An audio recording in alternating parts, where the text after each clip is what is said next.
Ivan the Terrible waged a 40-year war on his own country, Russia. Thousands were slaughtered. He devised cruel, sadistic punishments in his personal torture chamber. He watched prisoners flayed, boiled, and even fried.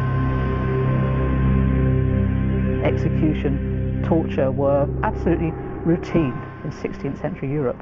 But somehow with Ivan, it goes a little bit beyond standard routines of a strict, even brutal ruler. Ivan destroyed villages, towns, and an entire city. He stabbed his son to death in a fit of rage. All in the name of God.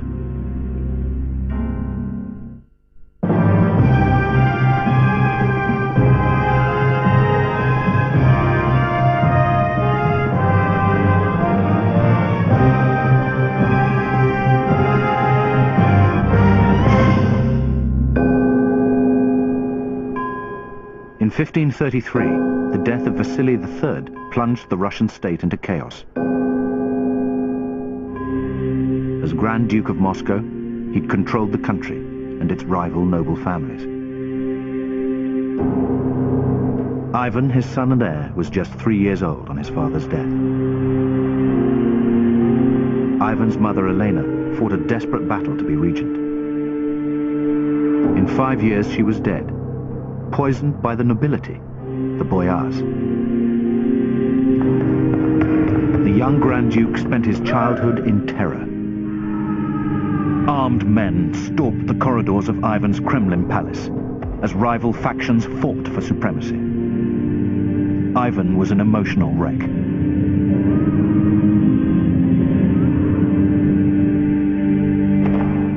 One has to imagine an 8-year-old boy who'd lost his father and then his mother, feels that he has been abandoned, and what he sees all around him are the various boyar factions fighting for power. He had been hungry, cold, he had been neglected, humiliated. The main emotion was one of fear, that he could at any moment be murdered, and he must have felt very insecure. And historians have spoken of paranoia.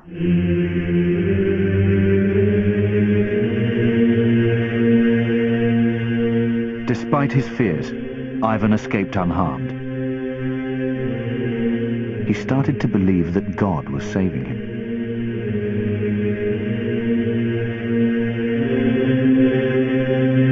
Starved of human contact, he pored over the Old Testament and historical chronicles, obsessed by the respect and power of past rulers.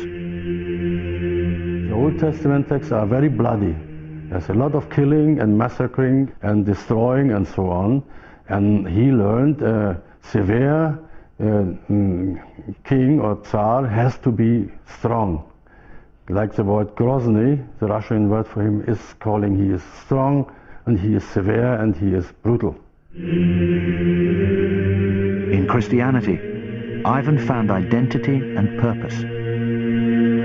The Russians believed that in the 15th century, Russia had become the center of true Christianity. Orthodoxy was the true faith, and the ruler of Russia was the protector of orthodoxy. In other words, the greatest ruler in the world. Ivan's worship was increasingly obsessive. Banging his head against the floor before religious icons, he developed a callus. It became a lifelong habit.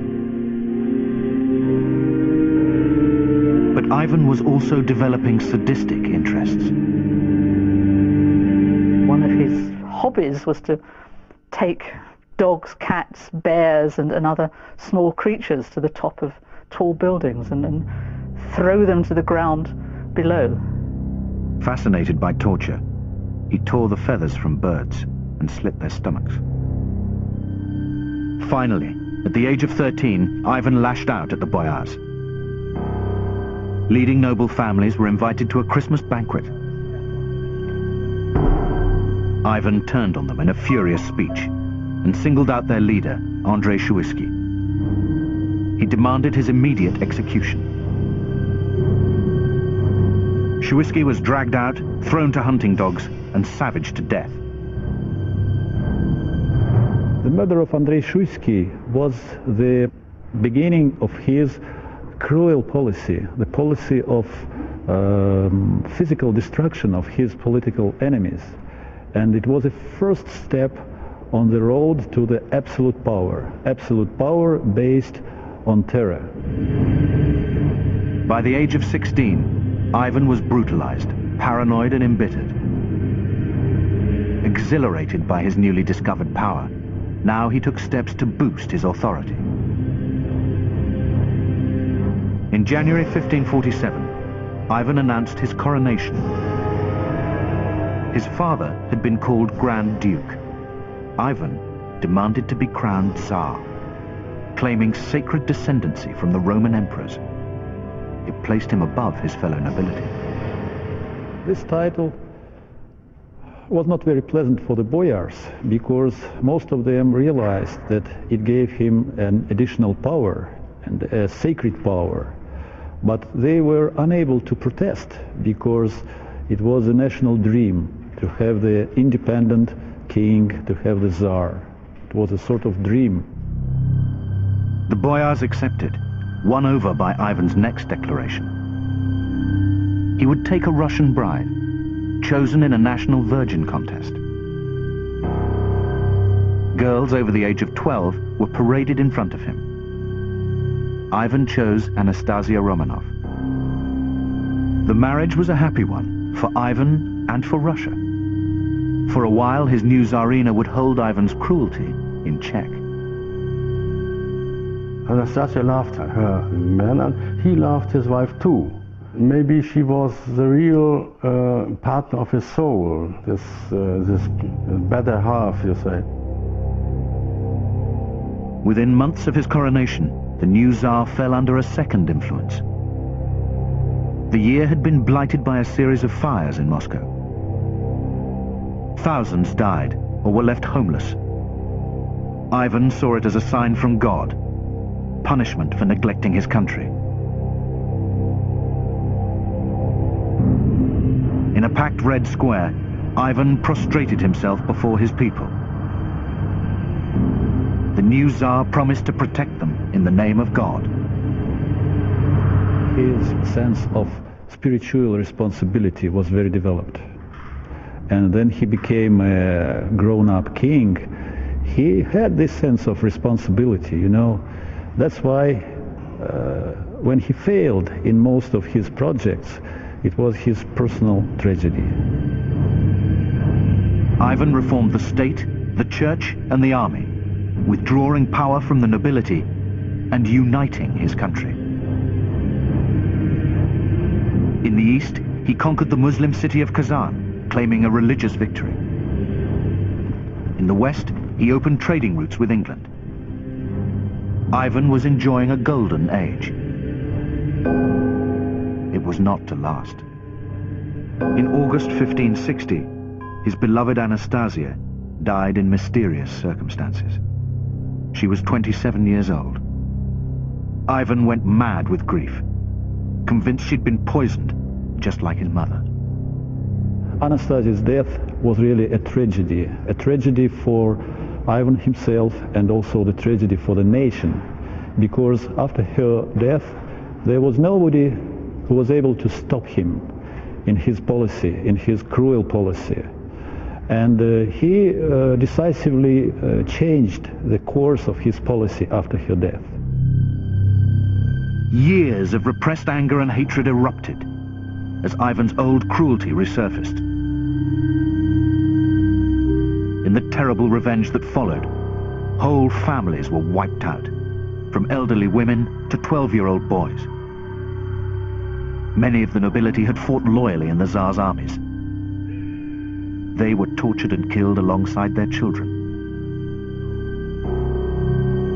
Ivan would marry 7 more times, but never again find peace. Despite hours in penance, His relationship with God had changed. If God could take Anastasia, he must be cruel and irrational. Ivan would rule in the same way. Ivan the Terrible had pulled Russia together by the force of his will. Throughout his life, Ivan suffered a progressive bone disease. As his spine shrank, he was in agony. Seeking relief, he turned to mercury. It made him violent and unpredictable. Ivan was a man who couldn't keep his composure. He exploded in a moment, did evil, was brutal, was violent, was everything a tsar didn't have to do. And then a moment later he was depressive, saw what he has done. Ivan's anger was made more deadly by a long wooden staff with a sharp point to wound or kill. But in 1565, the Tsar's surprise decision to abdicate confused and terrified the nation. He blamed unrest among the boyars and the clergy. Ivan's threat was really just a ploy in order to get what he wanted. I very much doubt whether he really intended to abdicate. He gambled on the fact that for Russians, for both nobles and townspeople and peasants, the idea of the Tsar as ruler of Russia was absolutely central. Despite being feared at every level of society, Ivan was now indispensable. In Russia, we have the choice not between dictatorship and the freedom, but between dictatorship and the chaos. It's a very painful choice. The people saw the chaos in a time of Ivan's childhood. That's why they prefer to have a dictator. After an emergency meeting, senior clergy and nobility begged the Tsar to reconsider. Ivan demanded a terrifying price: the absolute power to purge his nation without judgment or criticism from anyone.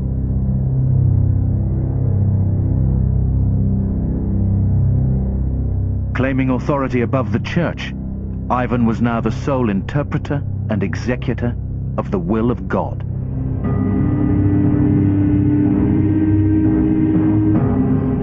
Now, he created his own elite terror force, the Oprichniki. He divided Russia in two, one part to be run by the boyars, the other, the richest, was terrorized by these men in black.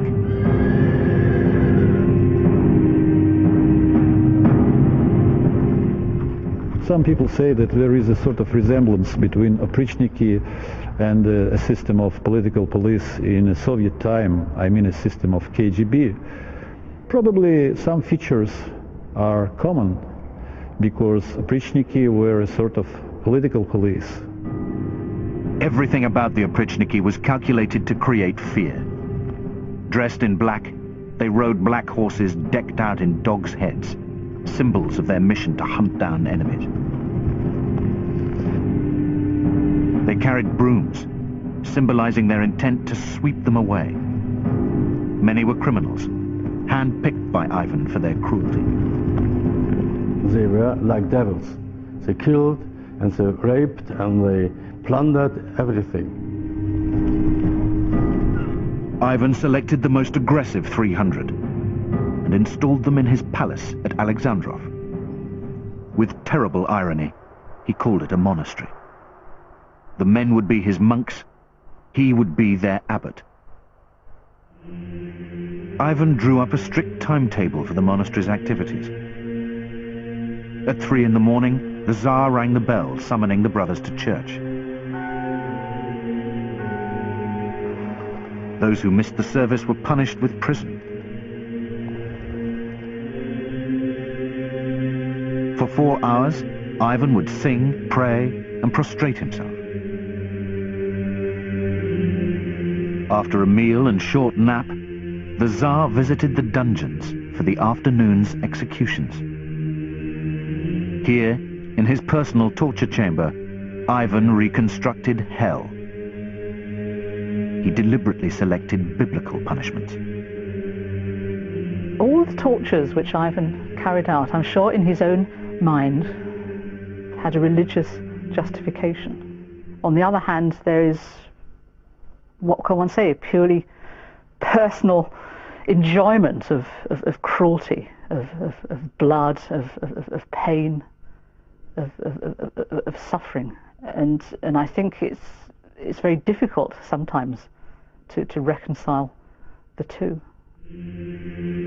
Sometimes Ivan would lead the sessions, removing ribs with red-hot pincers.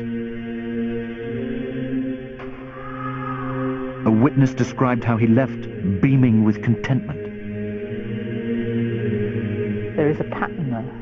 The small boy who enjoyed torturing animals, the teenager who set his hounds upon one of his boyars, and so on. If you follow through these moments of excess, then it's really not too surprising to end up with the religious ceremonies and then the torture sessions and the orgies of Alexandrovsk. Often, in the evenings, his men would bring in peasant girls. There was no religious justification for Ivan's treatment of them. They were whipped, raped, and used for target practice. But the nobility suffered in the greatest numbers. Up to 10,000 died at the hands of Ivan's terror police. Many more were forcibly relocated, their lands seized and settled by the oprichniki themselves.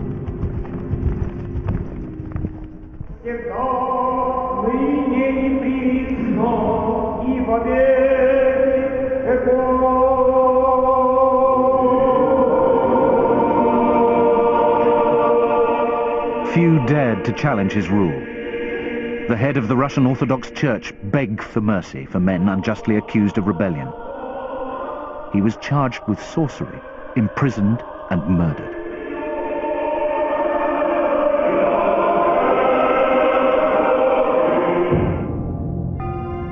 Ivan was merciless with opposition. Hearing rumors that the city of Novgorod was planning a rebellion, Ivan decided to punish the entire population. In a 5-week orgy of violence, Ivan oversaw the torture of more than 15,000 people. With his 15-year-old son by his side, Ivan devised punishments for those brought before him. Perhaps the most intriguing was the use of giant frying pans in which the victims were slowly fried or in some cases boiled in large pots in order to extract their confession, because it was incidentally important that people should confess to their sins before they were then murdered. Sometimes the Tsar joined in. A German mercenary wrote of Ivan's behavior in the city. Mounting a horse and brandishing a spear, he charged and ran people through while his son watched the entertainment. Ivan himself was there. He witnessed the tortures and seemed to delight in them. And so I think one has to say that in the case of the massacre of Novgorod, this is an evil man indulging his sadistic tendencies. Men, women and children were tortured and mutilated. They were tied to sleighs and driven into the Volkhov River. Moscow did not escape either. Ivan was convinced of a wide-scale conspiracy and ordered mass trials. He suspected that a lot of people in Moscow were connected with Novgorod boyars and Novgorod representatives, and condemned his activity in Novgorod. Executions were carried out in Red Square. Beneath the domes of Ivan's brand new cathedral, workmen began preparations. They erected 17 gallows and an enormous cauldron. Terrified Muscovites were rounded up to witness a gruesome bloodbath. 300 people were executed in one day. Among them, eminent and famous people of Russian army, Russian state apparatus, and so on. All of them were eliminated. One former advisor was hanged by his feet, while Ivan and his men took turns to hack off pieces of flesh. And it was a very somber page in the history of Russia. Even Ivan's family were not safe. In a violent quarrel with his favorite son and heir, Ivan struck out with his staff, piercing the prince's skull. He died several days later. Fyodor, the new heir, was both incompetent and childless. Ivan was horrified. His final years were consumed by guilt and grief. By now his paranoia was so intense, he even applied to Elizabeth I for political asylum. In remorse, he had lists drawn up detailing the names of all those he'd executed. He sent money to monasteries for prayers to be said on their behalf. He was a killer, and he was somebody who was guilty about 10,000 deaths of men and women and children. Even children were killed. Finally, as death approached, he had himself rechristened as a monk. Ivan died at the age of 54, collapsing during a game of chess. He was buried in his monk's habit in a final effort to bring forgiveness. Ivan's body was exhumed in 1963. The vertebrae of his spine were fused together.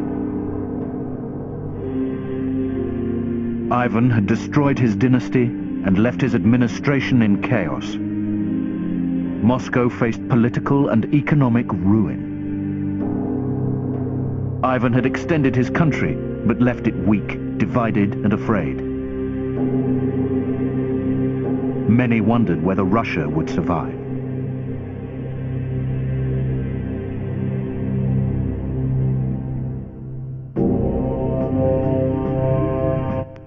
And History Night concludes after the break when, through modern technology, we learn how royal illness has wreaked havoc through the ages.